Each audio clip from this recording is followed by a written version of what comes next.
Hello friends, welcome back to my channel. मेरा नाम है रागनी सिंह और आज हम पढ़ाएंगे हिंदी में क्रिया के बारे में। अगर आप मेरे चैनल पे नए हैं तो चैनल को सब्सक्राइब करें। इसके पहले वीडियो में हम संज्ञा और सर्वनाम के बारे में पढ़ाए हुए हैं, तो आप लोग जाकर पीछे वाली वीडियो देख लीजिएगा। सबसे पहले हम क्रिया की परिभाषा देखते हैं। क्रिया किसे कहते हैं? जिस शब्द के माध्यम से वाक्य में कार्य के होने या करने का बोध हो उसे हम क्रिया कहते हैं। जैसे एग्जाम्पल के तौर पर ले लिया जाए तो टहलना, खाना, जाना, पढ़ना, ये सब क्रिया के अंतर्गत आता है। एग्जाम्पल के तौर पर देखा जाए तो राम दौड़ रहा है। यहाँ पे क्रिया है दौड़ना, यानी कि राम क्या कर रहा है तो दौड़ रहा है, यानी कि दौड़ना क्रिया हो गई। आगे बात करते हैं तो क्रिया के कितने भेद होते हैं। तो क्रिया के दो भेद होते हैं, एक है मुख्य क्रिया और दूसरी है सहायक क्रिया।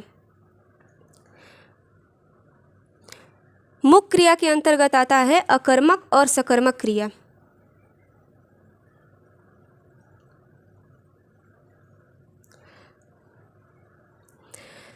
नंबर फर्स्ट देखते हैं सकर्मक क्रिया। सकर्मक क्रिया की परिभाषा। सकर्मक क्रिया उस प्रकार की क्रिया होती है जिसमें कर्ता द्वारा किया गया कार्य किसी अन्य चीज को प्रभावित करता है, तो वहाँ पे सकर्मक क्रिया होती है। और आगे की परिभाषा देखी जाए तो दूसरे शब्दों में जब हम किसी वाक्य में कर्ता, क्रिया और कर्म तीनों उपस्थित हो तो वहाँ पे सकर्मक क्रिया होती है। यानी कि सकर्मक क्रिया में कर्ता, क्रिया और कर्म इसमें तीनों पाया जाता है, तो उसे ही हम सकर्मक क्रिया कहते हैं। एग्जाम्पल के तौर पे देखा जाए तो मोहन विद्यालय जाता है। विद्यालय जाता है,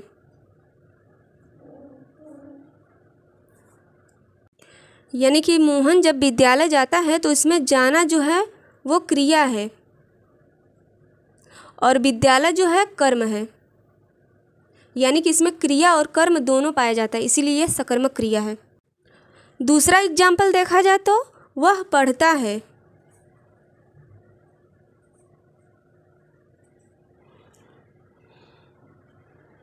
यानी इसमें अकर्मक क्रिया है। जैसे पढ़ना तो क्रिया है लेकिन इसमें कर्म कोई नहीं दिया गया, इसीलिए अकर्मक क्रिया है। आगे देखा जाए तो राहुल ने केला खाया। इस वाक्य में राहुल कर्ता है, खाना क्रिया है और कर्म केला है। लेकिन यह कौन सी क्रिया है, सकर्मक या अकर्मक? क्योंकि इस वाक्य में कर्ता, क्रिया और कर्म तीनों उपस्थित है, तो यहाँ पे सकर्मक क्रिया है। यानी कि सकर्मक क्रिया में कर्ता, कर्म और क्रिया तीनों उपस्थित होती है।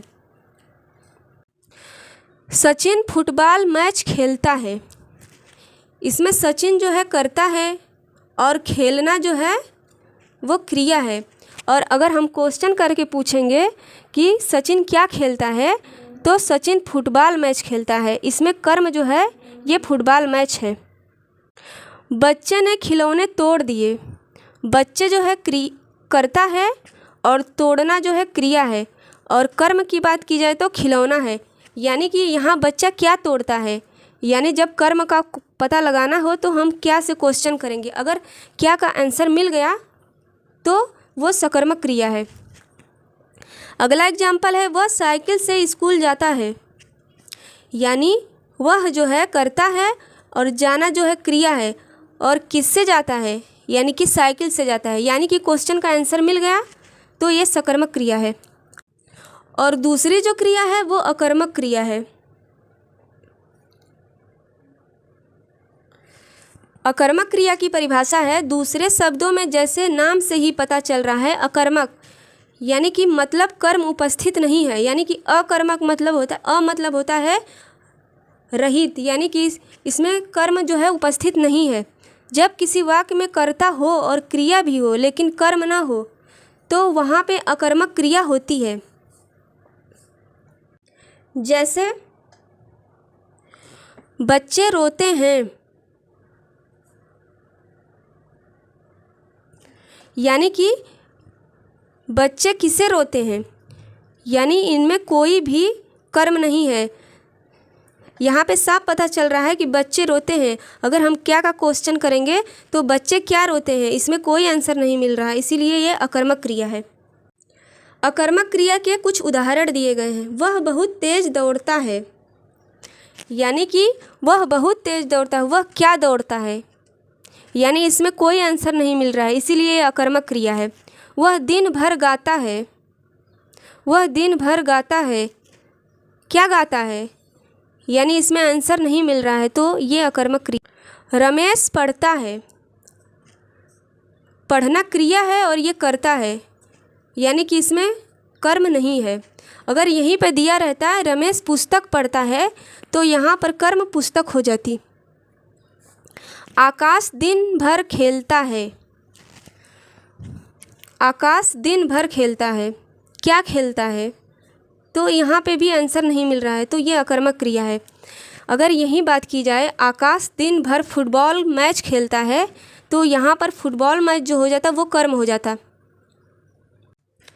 सकर्मक क्रिया और अकर्मक क्रिया में अंतर, यानी कि सकर्मक क्रिया और अकर्मक क्रिया में क्या अंतर है।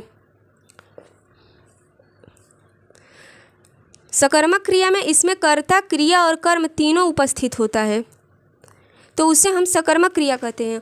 और बात की जाए अकर्मक क्रिया की तो इसमें कर्ता और क्रिया तो होते हैं लेकिन इसमें कोई कर्म नहीं होता है, इसीलिए इसको हम अकर्मक क्रिया कहते हैं। एग्जाम्पल के तौर पे देखा जाए तो वह दुखड़ा रोता है, तो इसमें ये कर्ता हो गया, वह रोना क्रिया हो गया और दुखड़ा जो है वो कर्म हो गया। अगर हम क्वेश्चन करके पता करें तो वह क्या रोता है, तो यहाँ पे आंसर निकल के आता है कि दुखड़ा रोता है, तो ये सकर्मक क्रिया है।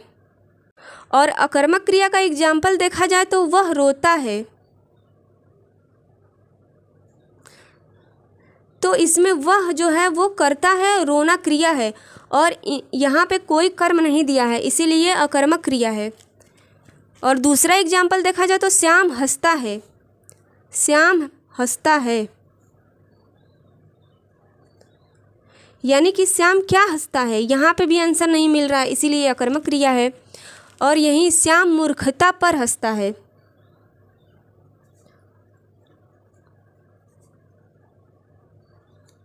यानी हंसना जो है वो क्रिया हो गई और श्याम जो है करता है और जो कर्म है वो मूर्खता है। आगे हम देखते हैं कि हमारे एग्ज़ाम में यहाँ से क्वेश्चन कैसे बनते हैं। फर्स्ट क्वेश्चन है, इस वाक्य में सकर्मक क्रिया का प्रयोग हुआ है, यानी कि ये जो 4 ऑप्शन दिए हैं उसमें से सकर्मक क्रिया कौन है। पहला ऑप्शन है सिपाही दौड़ता है, दूसरा ऑप्शन है सिपाही सोता है, तीसरा ऑप्शन है सिपाही चोर को पकड़ता है और चौथा ऑप्शन है सिपाही लड़ता है। यानी सिपाही जो है वो करता है, दौड़ना क्रिया है, तो इसमें भी सकर्मक क्रिया नहीं है। सिपाही करता है, सोना क्रिया है, तो इसमें भी नहीं है। और सिपाही चोर को पकड़ता है, पकड़ना तो क्रिया हो गई, सिपाही जो करता है और चोर जो है कर्म है, यानी कि option C is right answer. Question number 2, ईश्वर की कृपा से बहरा सुनता है और गूंगा बोलता है, निम्नलिखित में से सुनता व बोलता में कौन सी क्रिया है। सुनना और बोलना में अकर्मक क्रिया है, यानी यहाँ पर क्या सुनता है क्या बोलता है इसका कोई जिक्र नहीं किया गया है, इसलिए ये अकर्मक क्रिया है। क्वेश्चन नंबर 3, निम्न से सकर्मक क्रिया नहीं है, निम्न में से सकर्मक क्रिया नहीं है। निकालना, उखाड़ना, बिगाड़ना, संभलना, यानी निकालना भी एक सकर्मक क्रिया है, यानी जैसे बोल दिया जाए वह कुएं से पानी निकालता है, तो ये सकर्मक क्रिया है। उखाड़ना ये भी सकर्मक क्रिया है, मतलब यहाँ पे कोई भी चीज़ अगर उखाड़ी जाए तो वो कर्म मानी जाएगी और उखाड़ना क्रिया है। बिगाड़ना यानी कि कोई काम को बिगाड़ना, ये भी सकर्मक क्रिया है। और संभलना ये है अकर्मक क्रिया, यानी क्या संभलता है, इसमें कोई आंसर नहीं मिल रहा है, इसीलिए ये अकर्मक क्रिया है। Option D is right answer. Option 4 है, राम पुस्तक पढ़ता है, वाक्य में कौन सी क्रिया है। ऑप्शन ए है सकर्मक क्रिया, ऑप्शन बी है अकर्मक क्रिया, ऑप्शन सी है द्विकर्मक क्रिया, ऑप्शन डी है प्रेरणार्थक क्रिया। यहाँ पे राम पुस्तक पढ़ता है, राम जो है करता है, पढ़ना क्रिया है, पुस्तक कर्म है, यानी कि यहाँ पे सकर्मक क्रिया है, इसलिए option A is right answer. Question 5 है वह गीत सुनाता है, वाक्य में कौन सी क्रिया है? ऑप्शन ए है द्विकर्मक क्रिया, ऑप्शन बी है सकर्मक क्रिया, ऑप्शन सी है प्रेरणार्थक क्रिया और ऑप्शन डी है अकर्मक क्रिया। यहाँ पर बात की जाए तो वह जो है वो करता है, सुनाना जो है क्रिया है और गीत जो है कर्म है, इसलिए यहाँ पे सकर्मक क्रिया लगेगी, इसलिए बी इज राइट आंसर। अगर आप मेरे चैनल पे नए हैं तो चैनल को सब्सक्राइब करें, लाइक करें, शेयर करें।